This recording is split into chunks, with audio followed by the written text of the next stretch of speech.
사람을 두려워하면 올무에 걸리거니와 여호와를 의지하는 자는 안전하리라. 우리 그 마음, 말씀 품고 좀 멀리 떨어져 있지만 그래도 해야 될 건 해야 되죠. 하나, 둘, 셋. 행복, 행복. 안녕. 예. 자, 우리 천천히 읽어봅시다. 참 많이 읽게 시킨다. 근데 그게 남아요. 시작. 다윗이 자신의 이름을 낮추었을 때 하나님께서는 언약에 신실하시려 다윗을 높게 세우셨습니다. 우리 굉장히 높아 보이는 대학이지만 하나님이 우리에게 다 정하신 대학이 있겠죠? 저는 그걸 믿고 또한 우리가 아무리 힘들어 보여도 하나님의 정하신 길을 믿으면 두려울 것이 없다. 자, 그런 인생을 오래 살아보고 다윗이 이제 마지막으로 했던 말입니다. 오늘 23장 1절에 자, 이는 다윗의 마지막 말이라. 이새의 아들 다윗이 말하며 높이 세워진 자. 왜 제가 말씀을 여기서 끊었을까요?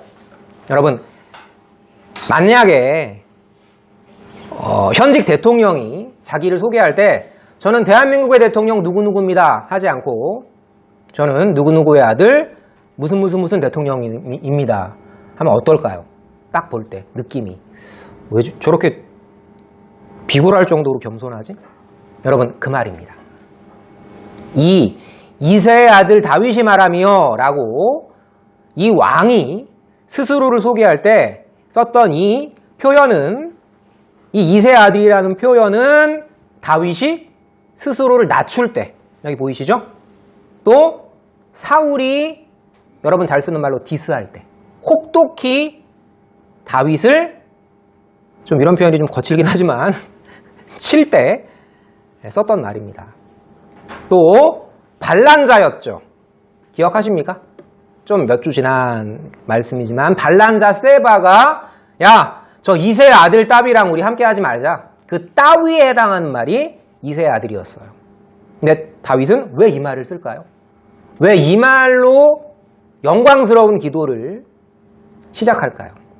그렇게 나는 하나님 앞에서 그분의 은혜가 아니었으면 그냥 이새의 아들로 양이나 치고 살았어야 할 인생입니다. 아시겠어요? 이 이새의 아들이라는 이 말에 어떠한 하나님이 물론 낮추신 다윗의 깊은 인격이 있는지 여러분, 나를 낮출 때요 어떤 사람은 그걸 더 공격하는 경우도 있지만 세상에서도요 겸손하게 자기를 이야기하는 사람들은 인정을 해요. 인격자구나. 하나님이 그 세상의 인격자보다 못하실까요? 어떻게 됩니까? 이새의 아들 다윗이 말하며 그 다음에 그랬더니 어떻게 됐더라? 높이 세워진 자. 높이 세워진 자. 그렇게 자기 이름을 낮추었을 때 이건 뭐죠? 우리 예전에 여러 차례 살펴봤던 다윗 언약 기억하십니까? 내 이름을 어떻게 하리라? 존귀케 하리라.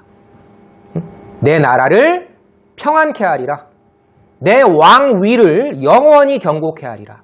내 이름을 견고케 하리라. 내 이름을 세워주리라. 높여주리라. 그 언약에 따라서 하나님이 넌 네가 스스로를 낮춰도 내가 너를 높일 거야 말씀하시는 거죠. 야고보서에 이런 말씀이 있습니다.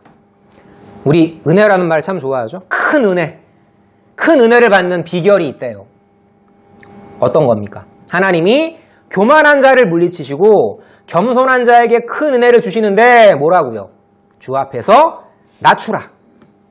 그리하면 주께서 너희를 높이시리라. 이 얘기. 여기 가운데 보이는 갓난아기가 다음 주면 생신이신 예수님 갓난아기 어떤 모습으로 오셨어요? 태어나서 말구유에 눕히셨다라는 말은 이 나무도 아니야.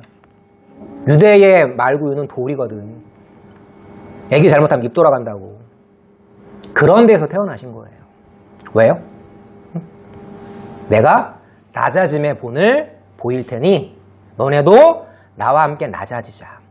그런데 그 낮아짐이 어리석음이 아니라 하나님이 우리를 높이시는 가장 중요한 기초란다. 이 얘기를 하시는 거죠. 낮아짐에서 끝나면 안 되죠, 여러분. 여러분 스스로 낮춘다고 하나님이 여러분들 계속 낮게 비굴하게 살게 하실까요? 절대 그렇지 않습니다. 제 인생을 봐도 그렇고요. 오래 사신 어르신들의 인생을 봐도 이 말씀 따라서 주 앞에서 낮추었을 때 하나님이 어떤 형태로든요. 세상에서도 영광을 받게 하세요. 하나님을 믿는 사람은 세상에서도 칭찬을 받더라. 제 얘기입니까? 아니요. 로마서에 나오는 바울 이야기죠. 실제로 그렇습니다. 자, 그렇게 높이시리라. 그렇게 높임을 받은 자, 야곱의 하나님께로부터 기름 부음 받은 자. 어떤 뜻이죠? 기름 부음이라는 것. 성령님 그 안에 계신 자. 성령님의 인도를 받는 자. 하나님의 가장 큰 선물. 성령 하나님. 무릇 하나님의 영으로 인도함을 받는 자들은 누구라고요? 그의 아들들이라고. 놀라운 거는요. 이 능력을 받게 되면 희한한 게 나를 살리는 게 아닙니다. 별로 안 좋은 능력 같죠, 그러니까. 사랑과 실학과 화평과 오래 참음과 자비와 양선과 충성과 온유와 절제라는 성령의 열매는 나를 위한 게 아니에요. 내 옆에 있는 지체를 위한 겁니다. 그런데 놀라운 거는요. 내가 그 지체를 살릴 때 내가 행복해져요. 아시겠어요? 따라해 볼까요? 십자가의 원리. 다시 한번 십자가의 원리. 내가 죽는데 나 때문에 저 사람이 살아나는데 나도 같이 행복해지는 거. 씨앗 하나가 땅에 떨어져가지고 죽는데 강아지 똥 우리 너무 유명한 권정생님의 그 동화처럼 죽는데 그건 죽는 게 아니야. 새로운 생명을 살려서 내가 그랑 함께 연합하는 거거든. 더 아름다운 꽃으로 피어나는 거거든. 그게 십자가의 원리예요. 죽어서 살리는. 하지만 영원히 사는. 세상에 너무나 똑똑한 사람들이 많죠, 여러분. 제가 수업 시간에 참 많이 했던 말 같아요. 바보가 되라고. 바보가 많을수록 세상은 행복해진다고. 바보처럼 살라는 얘기가 아니라 내려놨을 때 그게 여러분 손에 쥐어질 때도 있어요. 너무 잡아야지 할 때는 안 잡히다가 내가 이걸 내려놓았을 때 하나님이 살포시 여러분 손에 잡고자 했던 걸 주시는 경우가 있습니다. 자, 이스라엘의 노래 잘하는 자. 이거 우리 이제 성탄 발표회 할 때 뭐 춤추고 노래 잘하는 거 이거 말하는 거겠어요? 물론 다윗이 비파와 소금을 잘 타는 악기의 명인이었지만 이건 그 얘기가 아니죠. 세상 노래가 아니라 나를 살리신, 내가 낮추었을 때 나를 높이신 그 하나님을 찬송하는. 여러분 근데 찬송은요, 저도 여러 찬송들을 골고루 듣는 편인데 패스트푸드도 필요하고요, 슬로우 푸드도 필요합니다. 여러분 시편 찬송가를 현대교회가 왜 안 부르는지 아세요? 첫 번째, 네가 왕이니까. 시편은 왕 대신 예수님만 찬송하는 노래인데 네가 왕이잖아. 그런 거 기분 나쁜 거야. 다윗이 얼마나 길게 탄식했어요? 난 그런 거 싫거든. 난 고난 싫거든. 그러니까 시편 찬송가를 안 부르는 거죠. 그런데요, 여러분, 그런 시편 찬송 같은 슬로우 푸드도 필요하고요. 또 그렇다고 너무 우리 슬로우 푸드만 먹으면 몸에는 좋겠지만 인생에 재미가 없잖아. 하나님은 적절하게 패스트푸드 같은 우리 있죠, 이거? 하는 거. 제가 갑자기 제목을 까먹었어요. 뭐였죠, 제목이? 그런 노래도 즐겁게 부르게 하시는 거죠. 하나님은 패스트푸드와 슬로우 푸드를 함께 권하신다. 또 그렇다고 너무 막 이런 열광적인 모습으로 가면 안 되겠지만 항상 우리에겐 균형이 필요한 거죠. 둘 다 필요합니다. 노래 잘하는 자가 어떻게 말을 합니까? 여호와의 영이 나를 통하여 말씀하시며 내가 주 앞에서 낮아졌을 때 주께서 나를 높이셨습니다라는 이 말은 굉장히 중요한 의미를 담고 있어요. 잘 보세요. 여호와의 영이 누구를 통해서요? 나를 통해서 말씀하시는 거야. 여러분, 우린 다 하나님의 형상을 갖고 있죠. 우리의 말은요, 기운이 있습니다. 능력이 있어요. 여러분, 말이라는 거는요, 칼보다 더 무서운 겁니다. 제 짧은 영어로 한번 해보면 아시죠? 우리 영어 잘하는 성인이 The pen is mightier than the sword. 무슨 뜻이에요? 펜은 칼보다 강하다. 왜 펜이 칼보다 더 강해요? 펜은 글을 쓰는 거죠. 여러분 진정한 글쓰기는요 말쓰기거든. 이태준 선생님이 문장강화에서 말씀하시는 것처럼 진정한 글쓰기는 마음을 담아내는 말쓰기인데 그 말이 글이 칼보다 더 강하더라. 그렇잖아. 칼로 못 죽이던 연예인을 말로 죽이잖아요, 여러분. 정말 무서운 겁니다, 말이라는 건. 혀 참 놀리기 쉽죠, 여러분. 몸 중에서 제일 움직이기 쉬운 게 혀잖아. 오늘 같은 날 이불 밖은 위험해 할 때 혀는 잘 놀리잖아, 편하게. 가장 편하게 놀릴 수 있는 혀가요, 가장 위험한 거예요, 여러분. 여러 종류의 생물들이 있습니다. 사람이 길들일 수 있고요. 길들여 왔지만 이런 얘기를 하죠. 혀는 능히 길들일 사람이 없나니 쉬지 아니하는 악이요 죽이는 독이 가득한 것이라. 여러분 진짜 그렇습니까? 이 혀가요. 여러분 얼마나 많은 거짓말들이 천연덕스럽게 이 혀로 자연스럽게 소위 뭐라고까지 포장을 해요? 하얀 거짓말. 거짓말은 거짓말이지 무슨 하얀 거짓말이야. 한 입에서 찬송과 저주가 나오는도다. 내 형제들아 이것이 마땅하지 아니하니라 라는 말의 전제는 뭡니까? 네 혀의 주관자는 네가 아니야. 네가 그 혀로 그 형제를 찔렀어도 다시 너의 거짓말 때문에 피 흘리신 예수님 앞으로 돌아갈 때 우리는 다시 한번 이 혀를 가지고 어떻게 사용해야 될까? 이걸 이제 고민하게 된다는 거죠. 그럼에도 오늘의 성도의 혀는 여전히 열일을 하고 있죠. 나의 정당화. 저 지체를 공격하는 것. 다들 보면 네이버 댓글, 네이트 댓글 보면 다들 인물 났어요. 다들 잘났어. 다들 공격하기에 바쁘죠. 정말 네가 그 자리에 서보면 여러분. 정말 네가 그 자리에 서보면 아니거든요. 자, 이스라엘에 하나님이 말씀하시며 이스라엘의 반석인에게 이르시기를 사람을 공의로 다스리는 자, 하나님을 경외함으로 다스리는 자여. 이거 누구 이야기하는 걸까요? 3절부터 이 화법이 바뀌기 시작합니다. 모형적인 다윗 왕이 아니라 그런 모형적인 다윗 왕의 여러 가지 한계, 밧세바 사건, 이제 23장 뒤에 바로 나오거든요, 여러분. 인구 숫자 셌다가 수만 명이 죽어요.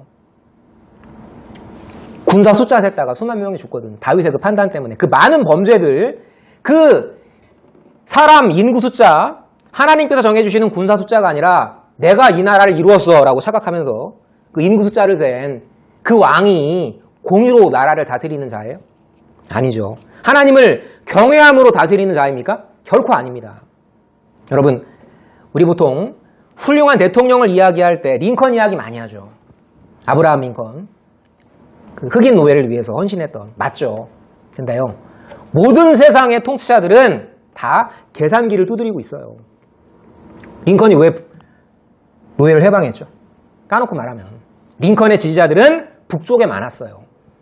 우리 잘 모르죠? 미국도 옛날에 남이랑 북이랑 갈려가지고 싸웠던 적이 있었거든. 근데 링컨의 지지자들은 북쪽에 많았고 링컨을 반대하는 사람들은 남쪽에 많았어요. 북쪽에는 공장들이 많았고 남쪽에는 농장들이 많았습니다. 그러니까 링컨은 자기를 지지해주는 북부 사람들을 위해서 남쪽의 노예들을 해방시키면 그 사람들이 어디가? 노예 해방된 다음에 하늘에 돈이 떨어져요? 돈 벌러 가야죠. 어디로? 북쪽으로. 어떻게? 값싼 노동력으로. 그런 계산이 있었던 거거든요, 사실은. 링컨의 노예 해방을 제가 깎아내리는 게 아니라 세상의 모든 정치자들은 다 그런 계산이 있다는 거다. 정말 순수하게 정치인이 국민을 위할 거다라는 생각은 정말 나이브한 거죠. 정말 순진한 거예요. 역사는 그렇지 않습니다. 자, 그런데 우리가 그래서 이게 필요한 거죠. 경외함으로 다스리는 자요. 말씀드렸지만 비판하는 지혜자의 전제는 뭐예요? 난 안 그래. 난 그렇지 않아.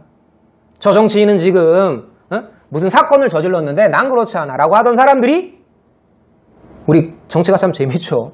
비판하던 사람이 법정에 서고, 판사였던 사람이 피고인의 자리에 서고, 명의였던 사람이 수술대 위에 환자로 올라가고. 이게 인생이죠. 여호와를 경외하는 것이 지혜의 근본이요. 한번 따라해 볼까요? 시작. 여호와를 경외하는 것이 지혜의 근본이요. 네. 거룩하신 자를 아는 것이 명철이죠. 머리인 그리스도의 지식이 없으면 세상의 정치가 뭔지, 내가 누군지 모르는 겁니다. 자, 정리하겠습니다. 그는, 원래 원문에는 이 그는이란 말이 없어요. 이걸 넣어도 되고 안 넣어도 되는데, 넣지 않는다면 이 돋는 해의 아침빛 같고 구름 없는 아침 같고 비 내린 후에 광선으로 땅에서 우미 돋는 새풀 같으니라. 이 말은 그 왕이 다스리시는 하나님 나라, 그 왕의 통치를 받는 정말 천년왕국 같은 아름다운 동산, 이걸 말하는 거죠. 근데요, 이 말씀을 잘 보면 조금 이해되지 않지만 이걸 이해하면 정말 은혜가 깊어지는 내용이 보석처럼 숨어 있어요. 여러분 잘 보세요. 구름이라는 것은 어떤 거죠? 빛을 가리는 거죠. 성경에서 구름이라는 단어가 등장할 땐 일반적으로 하나님의 영광을 가리거나 내 은총을 가리는 그런 의미로 사용이 됩니다. 자, 그리고 또 밑에 무슨 말이 나오죠? 셋째 줄에 비 내린 후의 광선. 물론 비 내린 뒤에 날씨가 참 탁 트인 개임이지만 비 자체는 우리에게 힘들고 어려운 과정들을 주는 거죠. 요 말씀, 생명, 빛의 짜임새는 요한복음과 요한서신을 관통하는 주제입니다. 말씀 안에 생명이 있었다. 이 생명은 사람들의 빛이었다. 요한복음을 출발하는 이 얘기죠. 그런데 말씀이 생명이 되려면 빛만 필요하지 않습니다. 이 말씀에서 우리가 보는 것처럼 뭐가 필요해요? 여러분, 맨날 맑은 날이어봐. 6개월 내내 해만 비춰봐. 지구에 그런 데가 있나요? 있죠. 백야라고 하잖아요. 백야. 6개월 내내 햇빛이야. 좋을 것 같아요, 여러분? 옛날 그 재미있는 소설 중에서 평생 늙지 않기를 바랬던 그 부부가 실제로 그 소원이 이루어졌는데 나중에는 한탄을 하는 장면이 나오죠. 죽었으면. 왜요? 자손들이. 야, 저 할아버지는 죽지도 않아. 저 할아버지는 늙지도 않아. 그 손가락질이 두려워서. 여러분, 항상 빛만 있으면 좋을 것 같지만, 내 인생이 항상 즐거우면 좋을 것 같지만, 내 인생이 항상 순탄하면 좋을 것 같지만 절대 그렇지 않습니다. 썩어요. 그 증거가 뭡니까? 다윗입니다. 순탄할 때 뭐 했어요? 다윗이 순탄할 때 했던 일들이 밧세바 사건. 24장에 바로 나오는 감히 이 군대가 내 군대라고 생각하면서 숫자 세는 짓거리. 수만 명이 죽고 밧세바가 통곡을 하고 갓난아기가 태어나자마자 죽는. 그게 뭐 때문에요? 너의 형통함 때문에.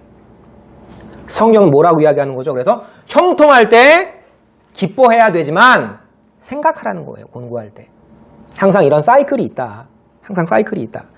자, 그래서 이 구름이 반드시 있어야 하는 겁니다. 흐린 날이 있어야 개인 날의 감사함을 알고, 비 내리는 날이 있어야 맑은 날의 감사함을 알고, 오늘처럼 추운 날이 있어야 저 히터가 감사한 거죠. 더운 날이 있어야 에어컨이 감사한 거고요. 자, 구름과 비의 낮아짐은 우리 인생에서 꼭 필요한 거다.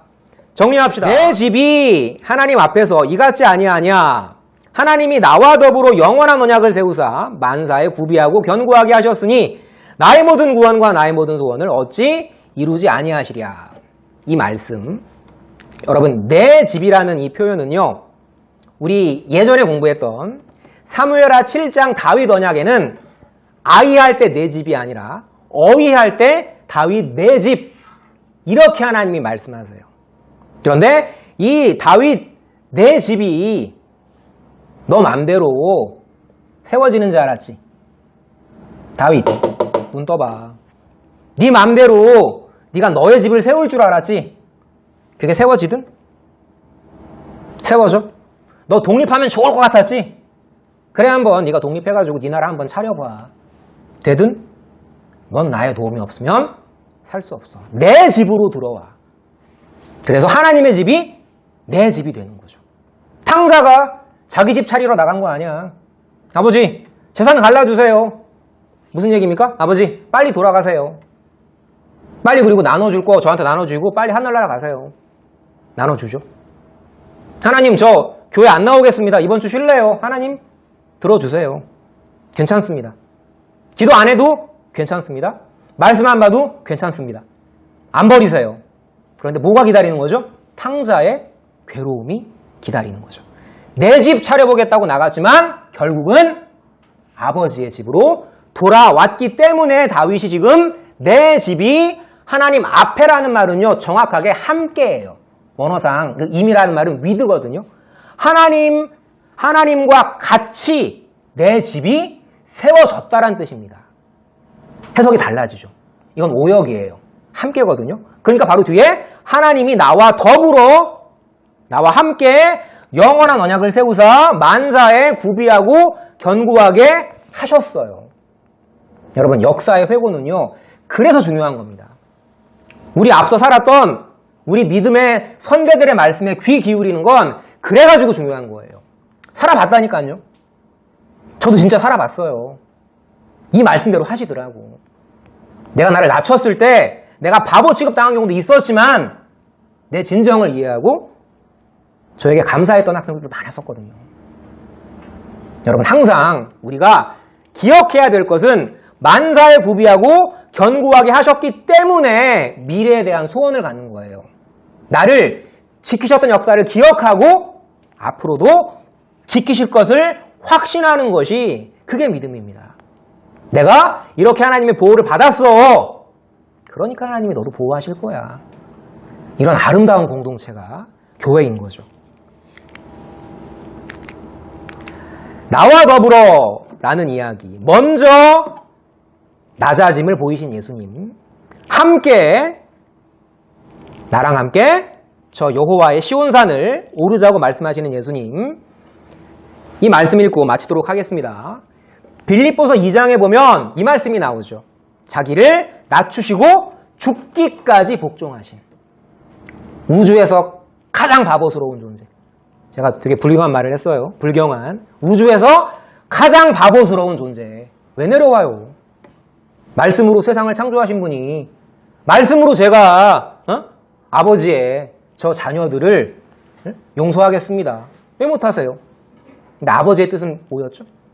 그러면 우리의 아들, 딸들이 서운해하지 않겠냐? 응? 거지한테 돈 던져주면 거지가 서운해하지 않겠냐?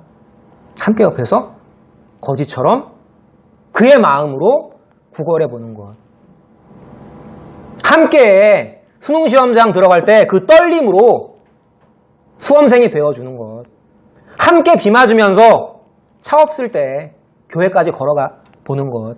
함께 정말 죽을 것 같은 죄의 고통으로, 죽을 것 같은 육신의 고통으로 눈물 흘려보는 것. 그걸 성경에서는 체휼이라고 하죠. 함께 체휼하신 예수님께서 이렇게 그 예수님의 십자가를 보고 바울이 이야기하는 거죠. 너희 안에 이 마음을 품으라. 곧 그리스도 예수의 마음이니 그는 하나님과 같은 분이나 하나님과 같이 되지 않으시고 자기를 비워 종의 모습을 가져 사람들과 같이 되셨고 자신을 낮추셔서 죽기까지, 아니 십자가에 달려서 죽기까지 순종하셨지만 버리셨느냐? 아니었죠. 읽고 마치도록 하겠습니다. 이러므로 하나님이 그를 지극히 높여 모든 이름 위에 뛰어난 이름을 주사 하늘에 있는 자들과 땅에 있는 자들과 땅 아래에 있는 자들로 모든 무릎을 예수의 이름에 꿇게 하시고 모든 입으로 예수 그리스도를 주라 시인하여 아버지 하나님께 영광을 돌리게 하셨느니라. 다시 한번요. 내가 어떻게 해야 나를 낮출 수 있죠? 예수님이 어떻게 해야 십자가를 지셨던 거죠? 아버지께서 나를 반드시 살리실 거라는 믿음. 그 믿음이 없으셨으면 예수님은 결코 십자가를 지실 수 없을 거예요. 없었을 거예요. 그 믿음은 오늘도 우리 안에 있습니다. 나의 믿음이 아니라 그 아들의 믿음이 나에게 역사하실 때 나는 용감하게 낮아질 수 있는 거예요. 낮아져도 부끄럽지 않을 수 있는 거예요. 왜요? 나를 반드시 높이실 거니까. 그 부활의 믿음이 있으니까. 함께 읽고 예배 강론 마치도록 하겠습니다. 시작. 다윗이 자신의 이름을 낮추었을 때 하나님께서는 언약에 신실하시려 다윗을 높게 세우셨습니다. 하나님 감사합니다. 다윗이 겸손히 자신의 이름을 이새의 아들이라 세상이 비난하고 세상이 모욕하던 그 이새의 아들이라 스스로를 낮추었을 때 하나님께서 그를 영원히 낮아지지 않게 하시고 다시 왕된 영광을 주시고 또한 다시 왕국을 회복하셔서 이 땅에서의 영광을 누리게 하셨음을 다시 한번 돌아봅니다. 하나님 아버지, 우리 한 사람 한 사람에게 귀한 이름을 주셨습니다.